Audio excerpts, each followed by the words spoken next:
Hey, good evening, Facebook, YouTube, and Periscope, as well as our other streaming channels. And Periscope will be going away soon, so it will be Twitter Live from here on out. And it is Thursday, 9 p.m. Episode 4 to Crown Rules: A Woman's Journey to the Throne. Good evening, Julia. Good evening, Quentin. How are you tonight? I'm great. How's everything going? How was your week? My week has been very productive, interesting. Hmm. I'm happy that it's a new month. Hmm. March seems to have taken forever. So happy April to you and to everybody in our audience. Yeah, it does seem to fly. I mean, every time the New Year and we did a New Year's Eve show, when the New Year's drops, it seems like January drags on a little slow, and then February, boom, gone. Then March, next thing you know, people be running around in their bathing suits and swimming trunks, Yes. enjoying the beaches. So Yeah, we always want to stay in the moment and try to enjoy and live life to the best of our ability. Any absolutely. Absolutely. anyway, business as usual. Yes. Tonight's topic is chapter 3, Yes. um, and it's titled "The Heart." Your heart. The Yes. heart. Interesting topic. I took a couple notes. What would you like to discuss in this topic and in examining and critiquing your heart? I know that you said it is like a modern day love pageant. Explain that. So, this chapter of the book really tries to get the reader to focus on their identity, how identity is formed. And usually, our identity is developed through the experiences that we have with others. And if those are positive experiences, everything is good. If they're not so positive, then there can be some compromise to the self identity. And what I really ask women to do is consider, we always, got to make sure the hair is laid, the outfits are done, got the right pocketbook, the right shoes. And it's almost like we're in a pageant and in competition to, be most valued, most honored, most cherished, right? And so what I try to ask the reader to do is to imagine who they are without all of those things. And when it comes down to it, our heart is our most beautiful accessory. But I don't think that we necessarily think of our hearts in that way. And, I think that a lot of us are walking around with broken hearts. Mm. And so I bring it to the forefront so that we can look at it. We can look at our hearts. We can understand where our hearts may have been broken and understand how that heartbreak may influence our identity You and think to be able to clean that up. so? When we discuss the heart, do you think that more people just assume that the heart is the root of your organ, as far as pumping blood, so forth and so on? Do you think a lot of people don't understand that this is the root of your emotion, I good don't or bad, and this is good or like bad. how it weighs on, as you would say, the heart, how it's like the vehicle that drives you. It's the instrument of what you or a person or I or another person may deem as important. I think from a health perspective, we may consider our hearts. Usually, we only think about our hearts from a physical perspective if we start to have problems with our hearts, right?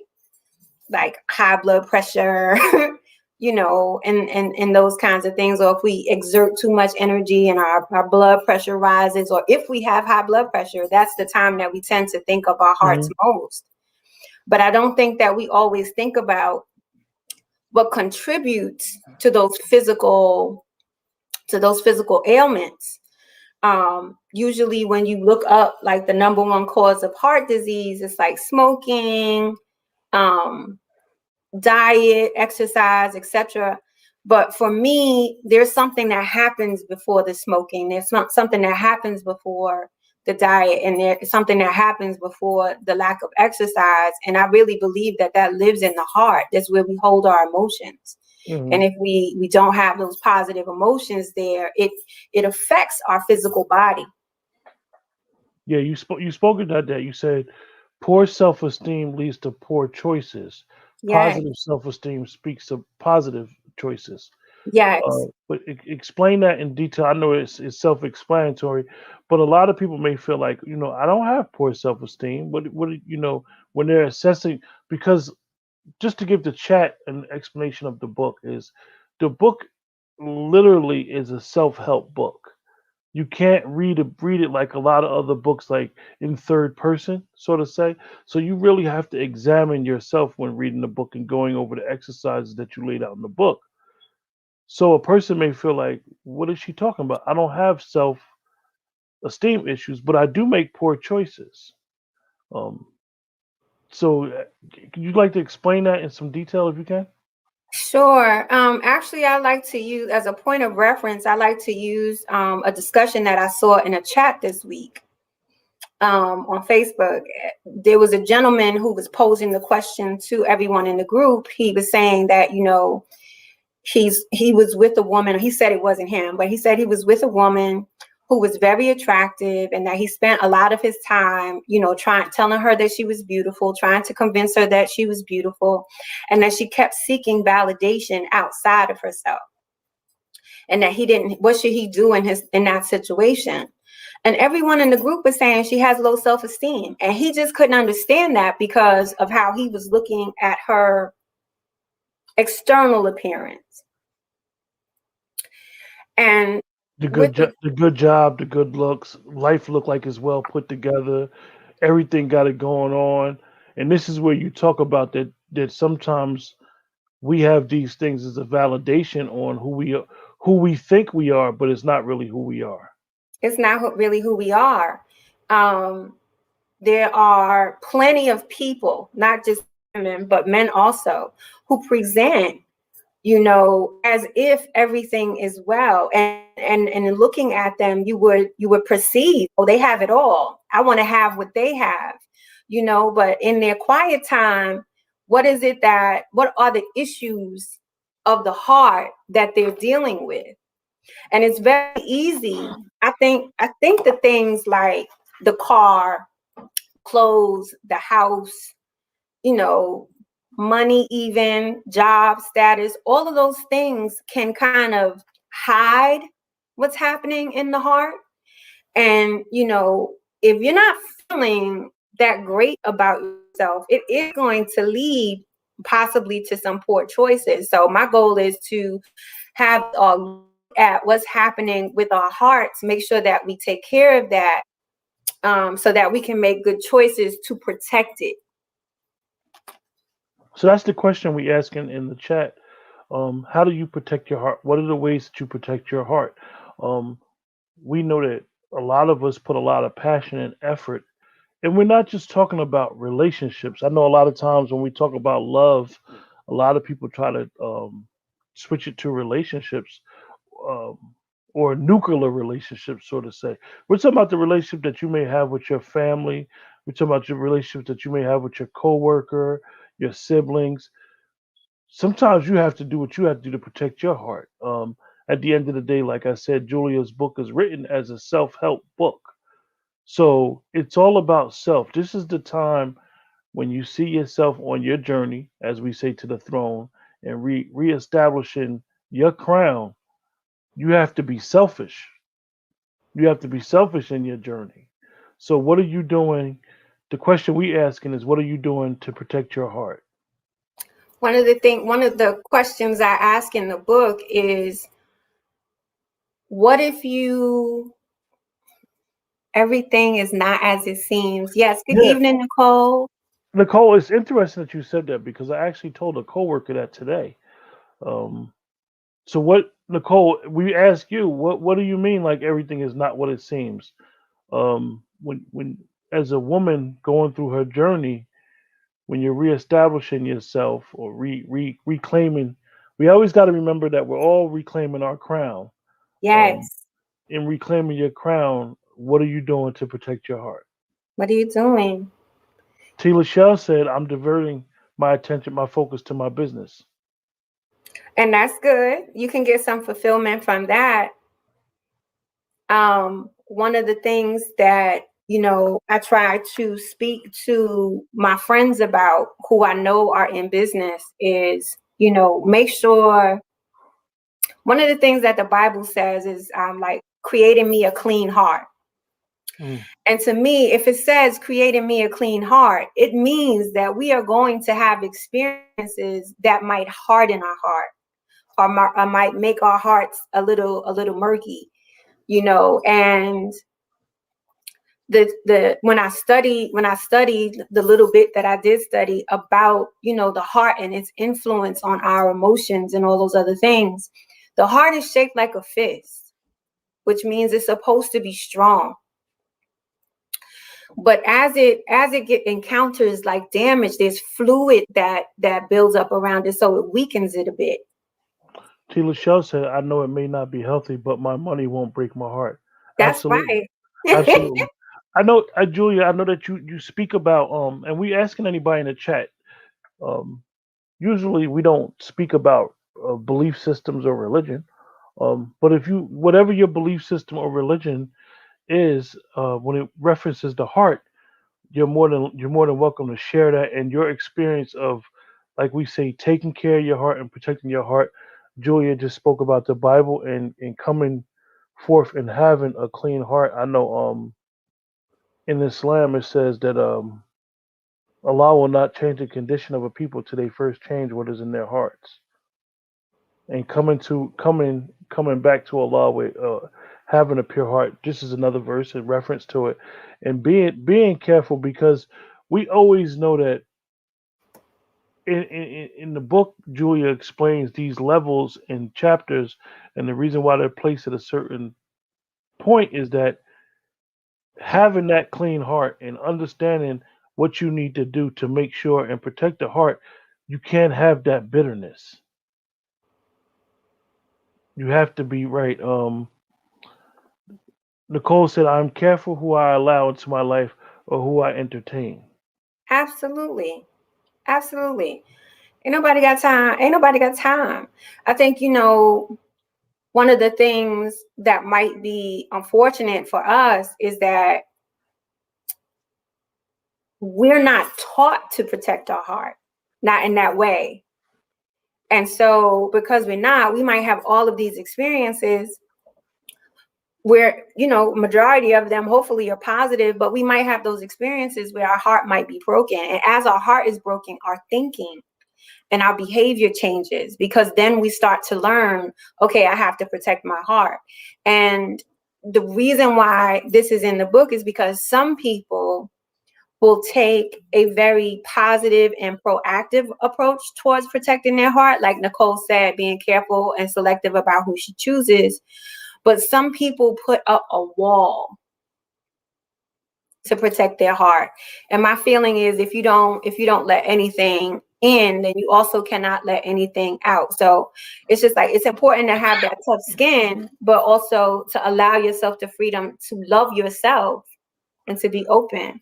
DKB said, protect your heart, one, respect, two, clear expectations about what's tolerable and what's not, Hmm. regardless of who it is. And Hmm. amputation of toxic folks from our lives with necessary. Yeah, you're absolutely right, DKB. Hi, DKB. And I definitely and I'm quite sure Julia agrees with this as well as myself. But Hmm. DKB, I want to ask you a specific question.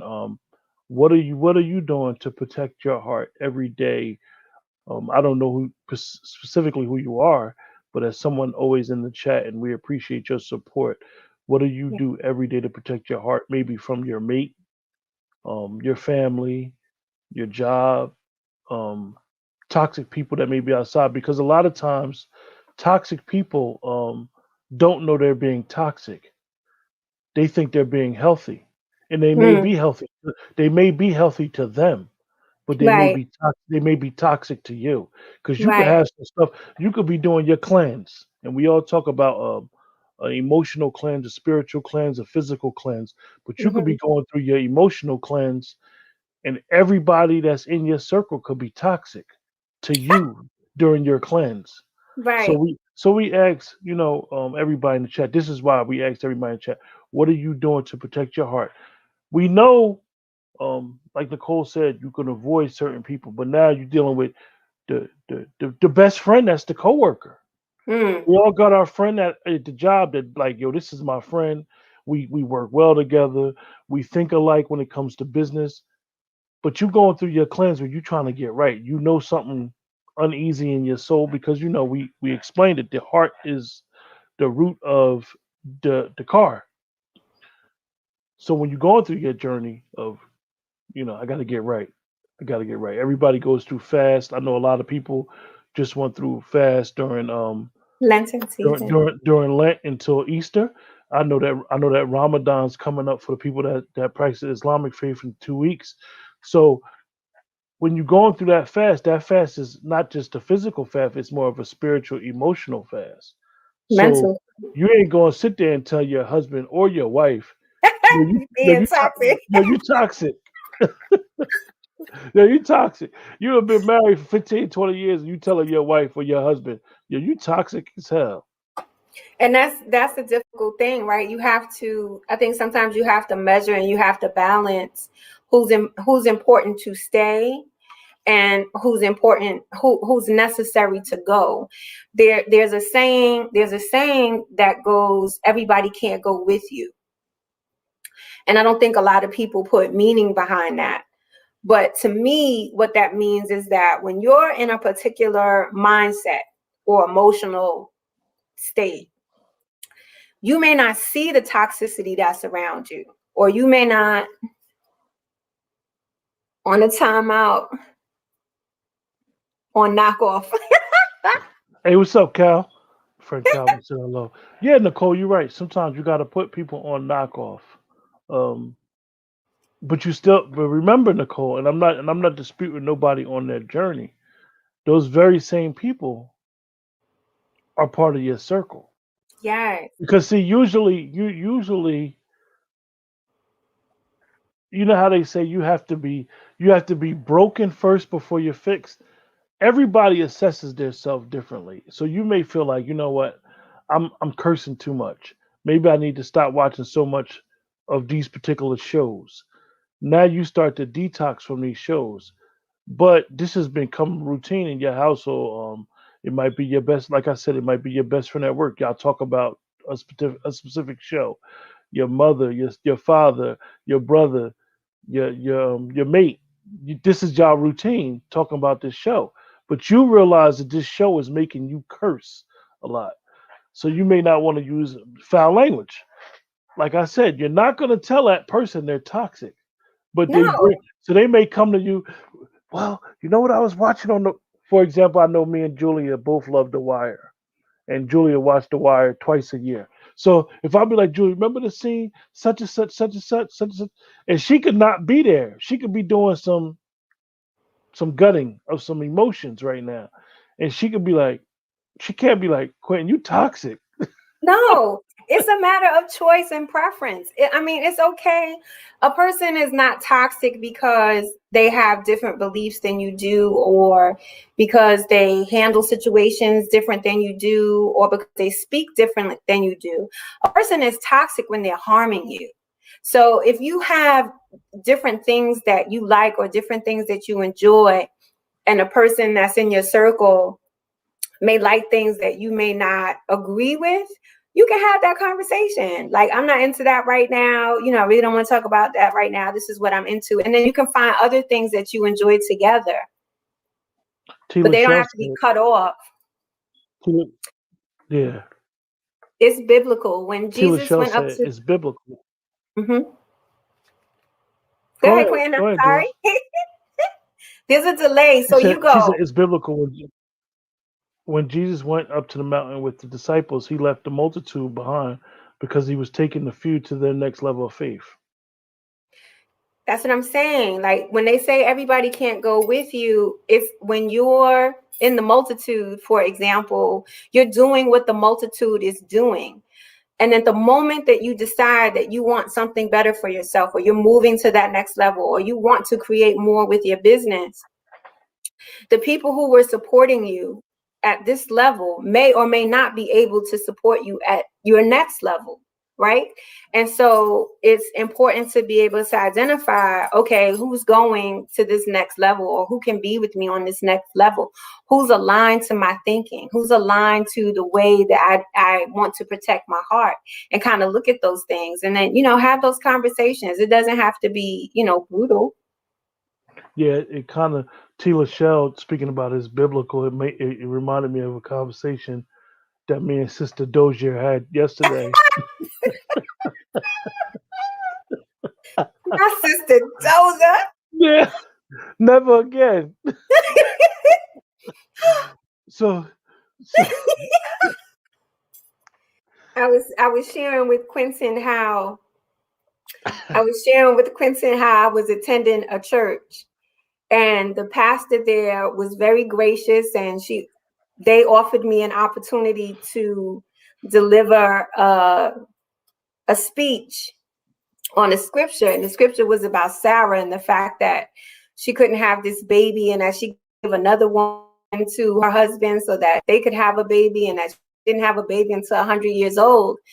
And I started talking about, well, if she really wanted a baby, these are the different things that she could have done. So my message to to the audience was, some things you can wait on, and some things, if you want, go get them. And after I finished, she was like, "Thank you, Sister Doja," and never asked me to yeah, speak again. Quinn, yeah, never again. You just never was not again. giving. You was not giving the right message, even though the message sounded good. It just wasn't the right message at the time. But that's the thing, though, right? Sometimes we have to be willing to question, because one of the things that we also see, like in scripture, is, um if somebody slaps you 7 times, turn the other cheek and let them slap you 7 more. No, I don't feel like being slapped. There's no reason for you to slap me, right? So sometimes you have to question these things, but those kind of ideas and those ideologies, talking about identity, are the things that allow us to stay in situations where we're hurt. Oh yeah, Yeah. yeah, yeah. Tila Shell. I had her cracking up for about 5 miles while I was driving. I called her Sister Dozier, boy. She was She fired in me. tears. Yeah, it was Fired something. me. Like, But look, no. Yeah. one of the other questions that me and Julia have is, what would be the first thing you would want someone to know about your heart when meeting you? I Hmm. mean, you guys in the chat, when you meet somebody, do you tell them about your heart? I mean, that could be a little forward. I always say that when we meet people that we're quote unquote interested in. Now we're talking about a relationship thing. Um, you don't tell them. Everybody always seems in hindsight is always 2020. Yes, it is. Everybody always seems to say, "Oh, I met this guy and I should have known." Oh, I met this girl and I should have known. And then they act like they asked all these questions, like they pulled out a little pocket notebook and asked all these questions. You were Right. physically attracted to that person, Right.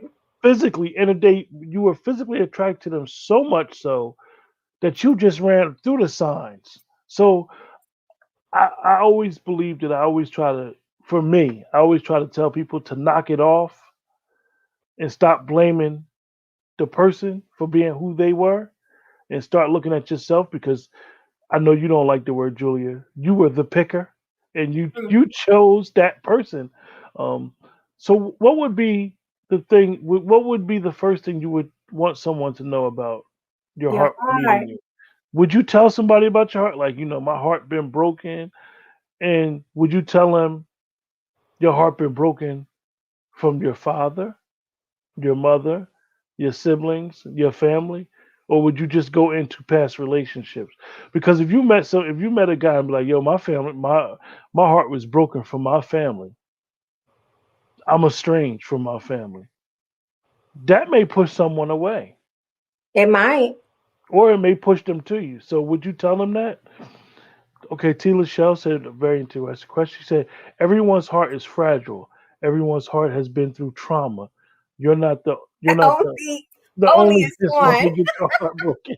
Exactly. But people walk around acting like they're impenetrable and like they Pay like attention. Tila Shell got new language going on. The I only is. love it.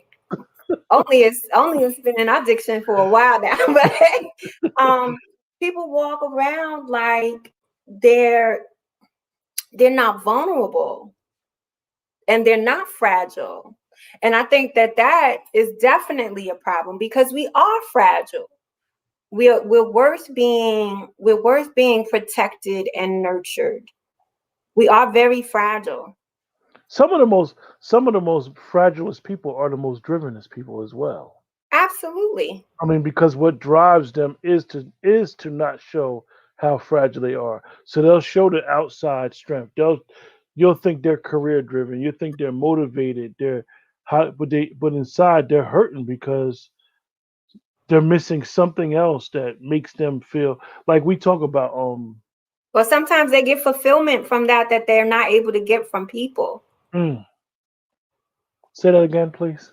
Sometimes they're driven because they get a fulfillment from succeeding, and they don't get that same fulfillment from interacting with people or haven't had that experience consistently. So that's where their focus lies. They know they'll never fail in what they're doing for themselves or what they're doing for others. But So Nicole said, "I do make the statement that I could be your best friend or your worst enemy." in the Inter- cold, ain't no joke. Interesting that you said that, Nicole. Why?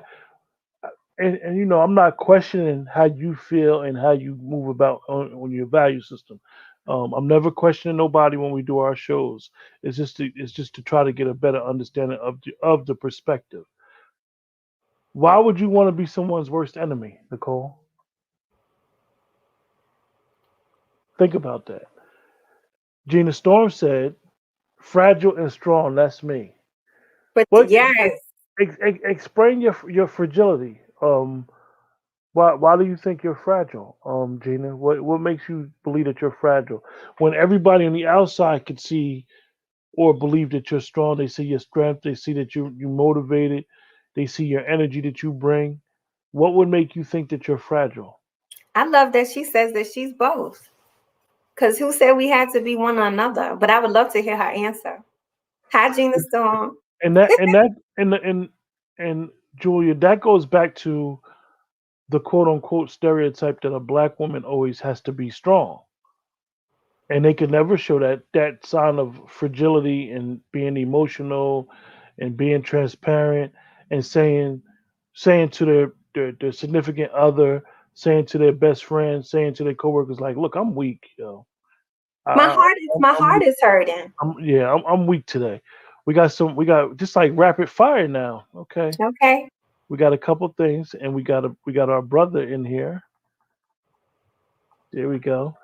Brian said, "You have to be patient and mature enough to be the person revealing themselves in their actions. Bottom lines comes quicker than you think." Very profound statement. And Hi, Brian. I always say, Brian, that adversity reveals a man to himself. Um, some of us don't know ourselves too until we go through some adversity, trauma, and we'll think, "Oh, I'm not strong. I'm not And strong." Oh, you are strong in this area, or you might be weak in that area.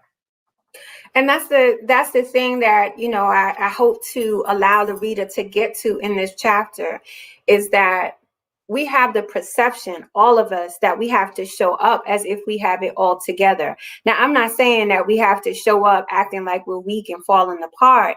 No, but I believe it's first important for us to be honest with ourselves about where we're at and what we need and what we don't, so that we can have that honest conversation with someone else. And either they'll be able to respond to it, and most people will say, "Yeah, I got you." But like Brian said, time will reveal if they got you or not. but don't expect someone to have you over the lie that you told. Hmm. So Nicole said, "I don't, but to let you know that you need to be careful with how you deal with me." Oh, Nicole oh, is no joke. oh, oh, okay. Sound a little scary there, but Nicole is my buddy. yeah, Nicole, we're gonna move right along. So, Hey. so Gina came back and said, "My heart is on my sleeve, and my transparency causes pains I bounce back from regularly. So here's My another trails thing. and tests give me the strength and testimonies." So here's the other thing that we discussed in the chapter, and more so in other chapters, is that one of the things that we begin to appreciate about ourselves is our threshold for pain. Mm. And the fact that we can go through trial after trial, and I'm going to get stronger, and I'm going to be better, and I'm going to learn this, and I'm going to learn that. But there's other ways to learn, right? We don't have to hurt in order to grow. But if that's how always been our experience, then that's what we'll always expect. And there's other ways for us to get to what we want to accomplish than hurting. T. Lachelle said, "What I've learned about me is that when I begin to feel low vibrational or depressed, I step into my zone. I change gears quickly to goal oriented tasks to feel some sort of accomplishment." Absolutely. Absolutely. That's interesting that T. Lachelle said that because I can identify with that drive. Um, a lot of times, um, you may have the drive and the ambition to help, because you might be, and this is what motivates you. Like you like to help, you like to show up for people, you like to do this, do that, and when you can't get other people to see your vision or to see like, yo, I see greatness in you. Why you can't see it in yourself? And then you take on the energy or the low vibration that they have going on, and then you like, oh, I'm pissed off, and I can't even deal with them. Like, But I'm that's why they don't see it, because they don't see it. yeah. Hold on. We don't always have to hurt in order to grow. Yes. Yeah, that's true, Nicole. A lot of times we think that if a person says to you, um, you call a person on the, what you doing this weekend? Nothing. I'm just cleaning. I'm letting my house air out. I'm opening all the windows. I got the lemon going on, the lemon pie saw going on. I'm trying to get rid of some of this stuff going on. They could just be going through their cleaning season, going through what they need to go through, clearing their head from work. Like, sometimes some of us are easy to not bring work home or homework and vice versa. But then you might have a week where everything's just crazy. So you doing the cleaning, and the person will be like, "Oh, you going through something," and then they'll keep pushing. What's wrong? What's wrong? Nah, ain't nothing wrong. It's just I'm good. I'm fine. And a lot of times we think that in order to grow, and that is what you working from the negative. You in the red already, and now you're trying to get in the green, and you never even went through the balance, the middle point. You never even broke even, and that's a dangerous place to be in, because if you feel like you can't grow unless you're hurting, you're setting yourself up. And Quincy, we on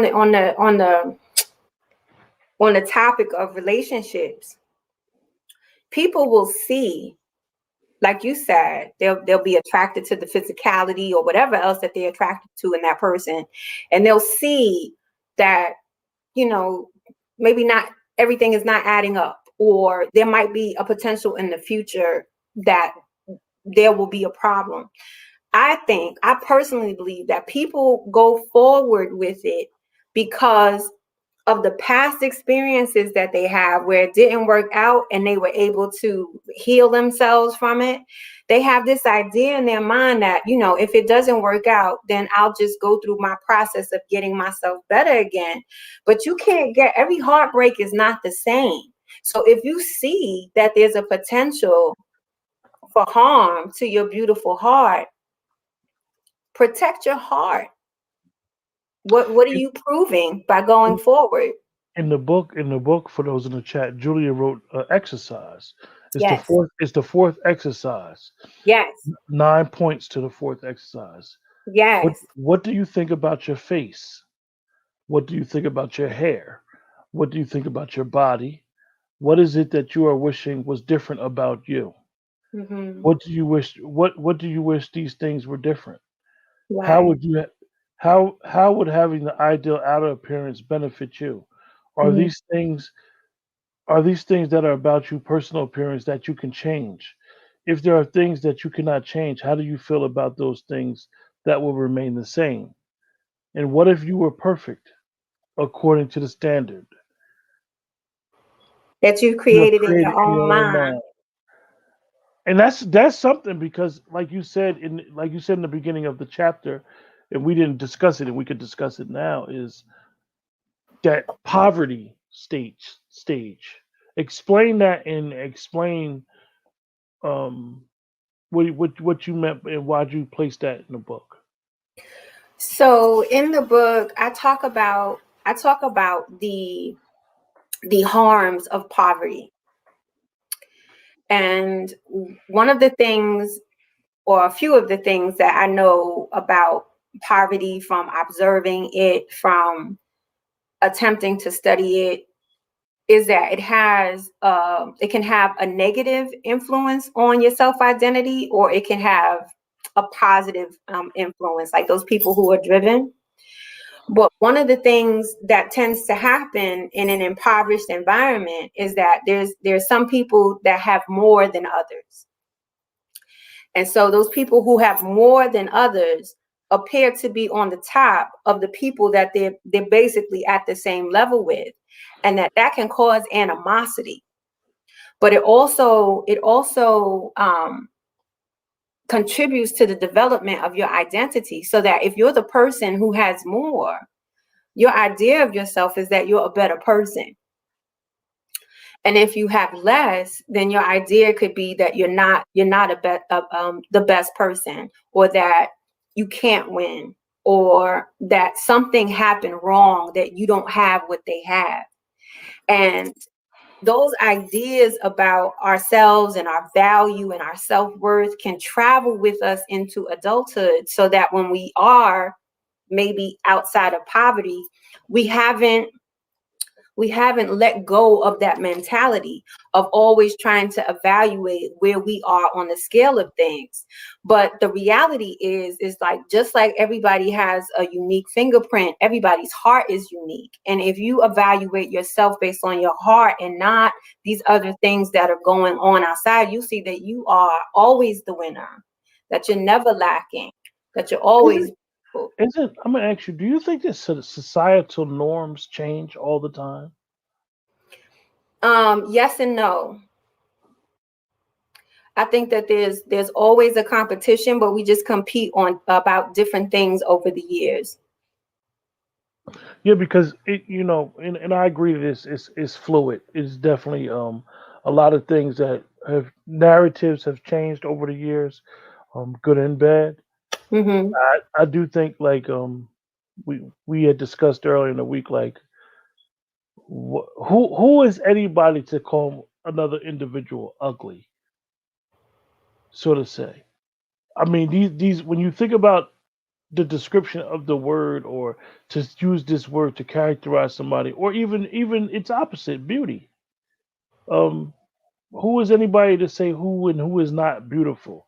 Who is anybody to say who and who is not is ugly? Like how we allow society to have so much um, influence on our lives, and it's a dangerous thing. And then in that journey of rediscovering yourself, it's like you have to get rid of all of those societal norms, all the the baggage, so to say. Not particularly your baggage that you may have, but Societal one baggage. of the most profound episodes, and it's funny, Julia. I'm surprised you didn't tell me to get the footage for this.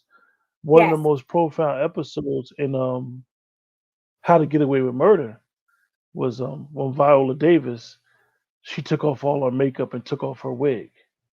And Yes. and she even explained it how that was a more of a statement as an encouragement to women, to other women, to get rid of those societal norms and be who you are and to understand that you are, as they say in Jesse Jackson's old statements, you are somebody, you are the star, you are important, you are loved, you are a woman of strength, you are a woman of vulnerability. So I always thought that was interesting about societal norms. Let me see what Tila Shell said. Societal norms. Remember when light skinned folks was in style? LOL. Get out of here. LOL. You're right. And this and it's a day. It's those of us that remember that era. And I think that it's an era like the age group that you may be in. When you're going through it, like we would always say, light skinned people went out in the '80s. When you think about it, how did that type of colorism affect your thinking? For me, I love this topic. I think for me, when I was younger, growing up, when light skin was in, right? To So you was Redbone. I hate that word, but yes. My bones are white like everybody else, but okay. But to be light, it was like I was favored, and I didn't understand at the time that it wasn't even about me personally. It was about the fact that I might have been in, and moving into the 2000s and the black girl magic and brown skin and all of those other things not fitting into that, and how that felt, right? I almost felt invisible. um, Mm, on a certain level. And I had to like get away from all of that and understand that a lot of that is about, trying to, people are always going to have different ideas about what's in and what's to be celebrated and what's to be honored. And sometimes all of us are not going to fit in all of those categories.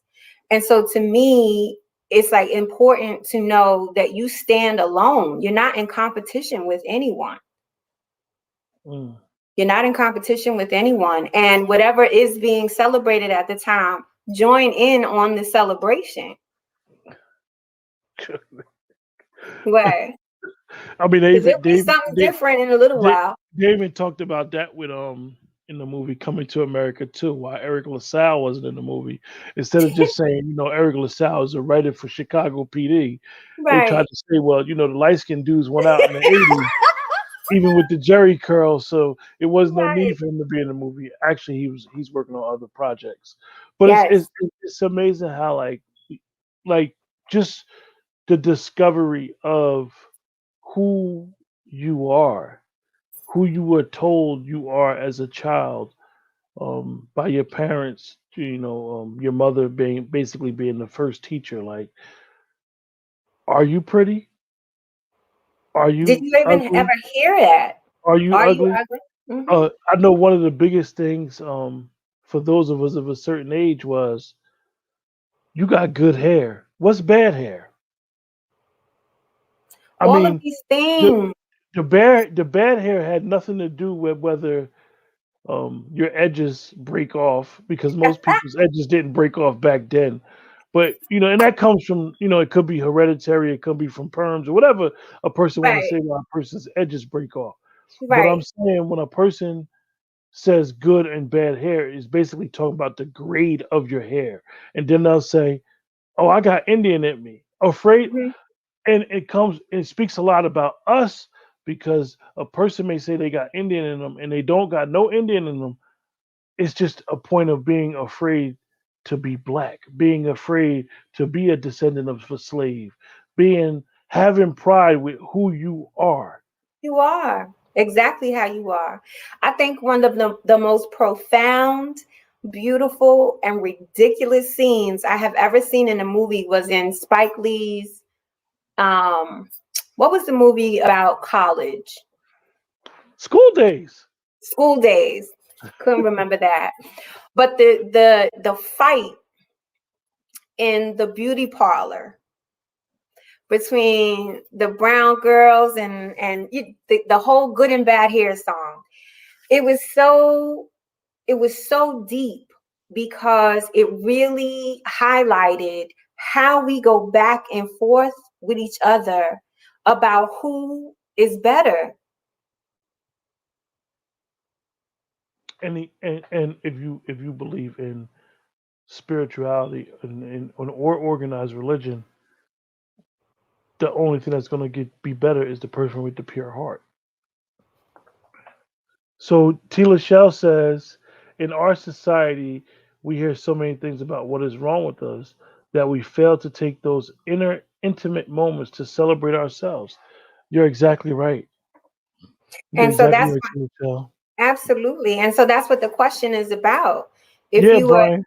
90% ain't got no Indian in their family. Ex- exactly. And we really be going through it. I'm gonna use Brian for example because the brother he got the waves going, right? Mr. You know, T, so Brian might tell somebody might say something to Brian about his waves, and he might be like, "Look, man, I get brush downs every day, and I throw berries and juices in there." And then you may have a person that was taught a certain thing say to Brian, "Oh, I don't got good hair like that." What do you mean you don't got good hair? if it's growing out of your scalp on a regular basis, your hair is good. Yeah, you And just style it, it's good. yeah, yeah. It's an interesting thing because excuse me, and I'm not tired. That's the crazy thing. I know, right? But Now that's we go. Now we doing a show on Brian's waves. The show says Brian Waves got those dips and slides. I'm getting seasick. I'm getting seasick. But that's the thing. Like if the only thing that you can walk into a room with was your heart, if your heart was leading, is your heart in good condition? Yeah, Have you taken care of your heart? What would it say about who you are as opposed to all of these other things that we have going on with us? Because that's where it's at. I was sharing something with Julia this week. Is that we were talking about Let's Talk, and we was talking about visions and what the vision is, and I was sharing with her some stuff like a lot of people may not realize who you are. They base who you are based off of what you do. Mm.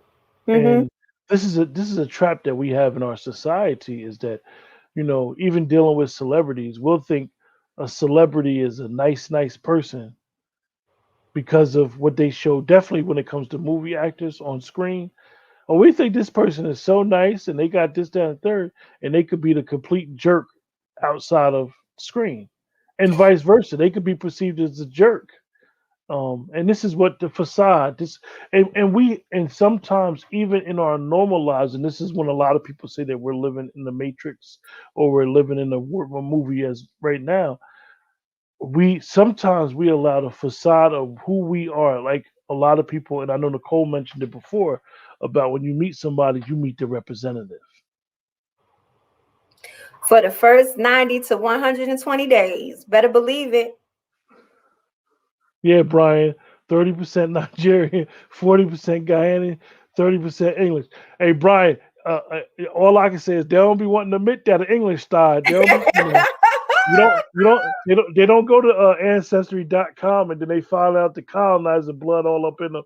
They be mad as hell because, they be, that be the anger part. Like, I can't believe it.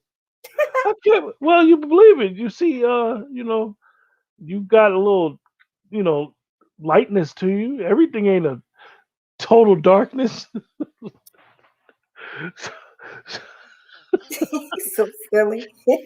so, so Jules, the facade of, like we say, like we always want to always refer back to the book when going through that journey and pulling the layers back and saying, "Damn, I gotta reestablish my crown, but I'm really not the person who everybody think I am. I've been Some- living a facade for a long time. I, Sometimes we live in that facade with ourselves. yeah, I'm, I'm, I got a soft heart, but I show a hard exterior. Yes. Maybe that hard exterior is the reason why my life is in shambles. But I really got a soft heart. I really want people to know that I'm tenderhearted. I do care. I do have empathy. I do have kindness. But I don't want to show it because I instead you it's like the 52 fake out. You think you're gonna get hurt, so you do this to not get hurt. Meanwhile, you're hurting yourself the entire time because you're not allowing yourself to experience the richness and the fullness and the magnificence of this life and this planet and these other people that we have been blessed to be around. And your heart will let you know when danger is around, so you'll know. You got to trust yourself to make the right choices. I think you make a valid point. Some people don't trust that they will make the right choice.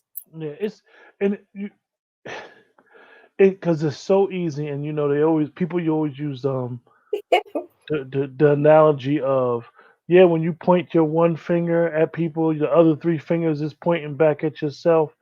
It's so easy for us to point our fingers at other people. And I always say to myself, when I always hear about relationships, somebody has to be the victim. Somebody has to be the victim. Instead of saying, you know what, I did that, I did destroy that, I made that choice, I did this, I did that, and then start working on themselves, and then start doing what they need to do, and pulling those layers back and realizing, you know what, I let that person get away with it for so long that this is why they were comfortable doing this. And not holding yourself hostage to your decisions, but being able to say, you know what, I made a bad decision, I made bad choices. Let me move on and make better decisions, better choices, and having the good, positive self esteem so I can make the good, positive choices. Absolutely. I think sometimes it's important to understand, not only that we made certain choices. I know Brian is tripping me out too. It's it's not only important to acknowledge that we may have not made good decisions, but I think it's also important to ask ourselves the question why. And generally, when we ask the question why, what we can understand is that those choices are usually wrapped around self-esteem or self-worth. Like I'm just gonna go ahead and do this because I don't know when I'm gonna have a chance to do this again. You know what I mean? Like, no, you're always gonna have the chance to be happy. I do have a surprise video here. Uh-oh. Good or bad here, what do I care? See if I care. And this I video want to is, watch that. I was challenged with the mirror at work. I cried for so long because it revealed deep pain in the learning who I am now after trauma. After many transitions in my life, I have to do that regularly. And to Lachelle, that's a good thing. Like, I have a friend, um, he does that every morning. He started it about 27 years ago, where he tells me, even to this day when we conversate, I'm like, yo, you still doing your mirror routine? He'd be like, yeah. He looks at himself in the mirror every morning and tries to and says, I want to be better than I was yesterday. Something that he promised his mother that he would do before she passed away, and he continues to do it now. I want to honor Tila Shaw for her transparency and just her openness and her vulnerability. I love it. I don't know if she's referring to the mirror exercise in the book, but the very first exercise in the book is to go to your mirror and to take your time, not to make any affirmations, not to make any promises, but just to see yourself, just to like really, really just look at yourself. And, part of it is to see if you see your crown because it is there. But the other part is just to see your beauty without all of the negative stuff or without all of the negative experience. Like to just see yourself in this moment and how beautiful and magnificent you are. So people shout, Uh, thank you. so I want to show this video, and I want to. It's a video we showed when we were doing our crown rules too, Yes. and it's a very interesting point that Brian actually made, and it's a video of Brian, and I want to talk about something that he said during the video. Hello, this is Brian Donald James. I want to thank Quentin for allowing me to comment on marriage tips, do's and don'ts, I guess, if you will. I've been married about 26 years, and I could share about maybe 6 tips. I think I can concentrate on those. I think the first one is that do not get married if you are a selfish individual. It just doesn't work, you know. I always tell my sons that being a man in a household is not ordering everyone around and being a big boss and all of that. Is the understanding that humbleness, comes first. Everyone and everything in that house comes before you. That includes the dog, the goldfish, and everybody else. And that's how I try to be as a husband and as a father to them. I try to put everyone first. So if you're a selfish individual, male or female, it's just not going to work. 2, I never tried to keep up with the Joneses. There was a time where me and my wife, we were taught, we bought real estate when we were very young. But we had people around us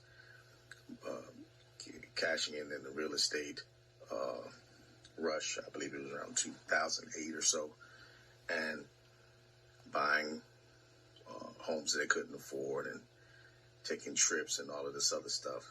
And we just couldn't do it, because I knew that wasn't the best move for my family. And unfortunately, a lot of my friends and family, they did lose, their homes and things in that real estate crash. So you can't keep up with the Joneses. 3, you really have to have a open mind. I'm just returning to writing full time. But I remember me and my wife being in this little 1-bedroom apartment, and we had a little bit of money left, and I was like, no, baby, I'm going to delay assisting the publisher to publish my first book, a little chapbook. And she was like, no. She said, this is your dream. I want you to pursue that. And I went ahead and I did that. And I was successful at it. But she's always been very successful. Very supportive of every dream and everything, every goal, that I've had. And you have to do that for your spouse. You learn from your mistakes. We were young homeowners, and we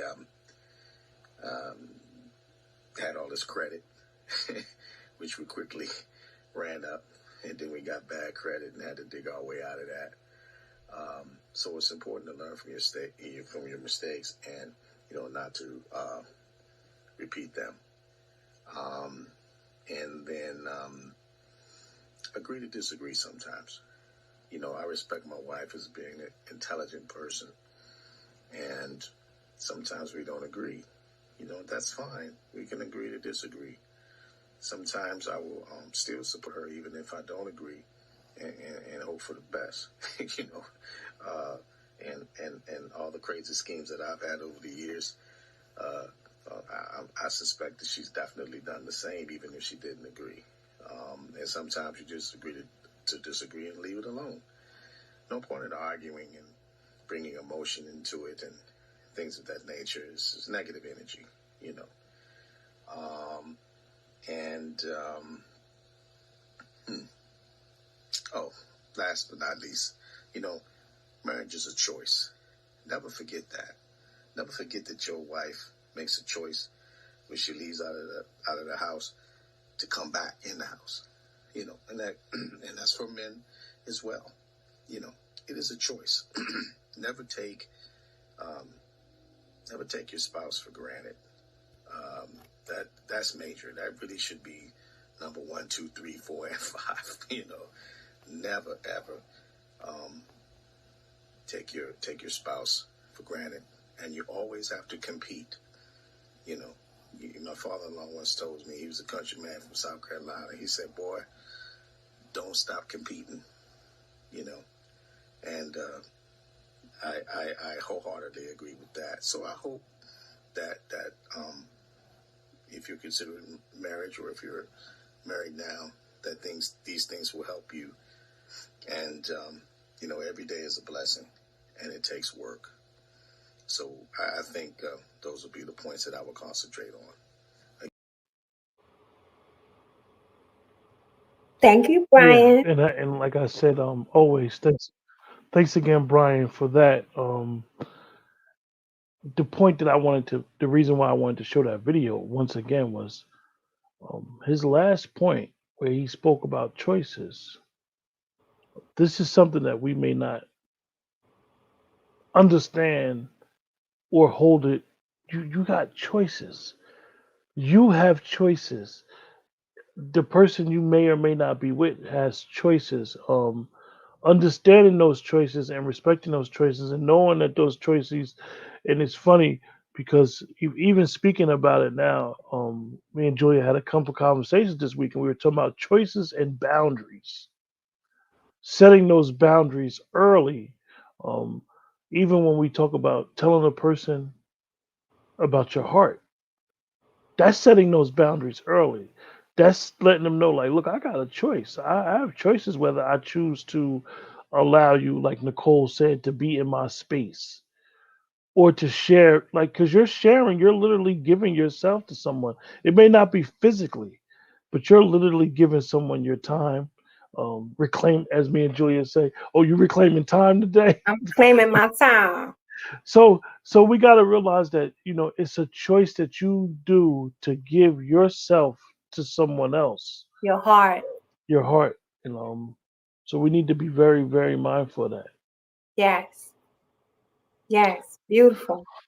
Yeah. So Jules, is there any last statements or comments that you would like to address before we wrap up the show? Yes, I just want to drive home the importance of taking care of our hearts.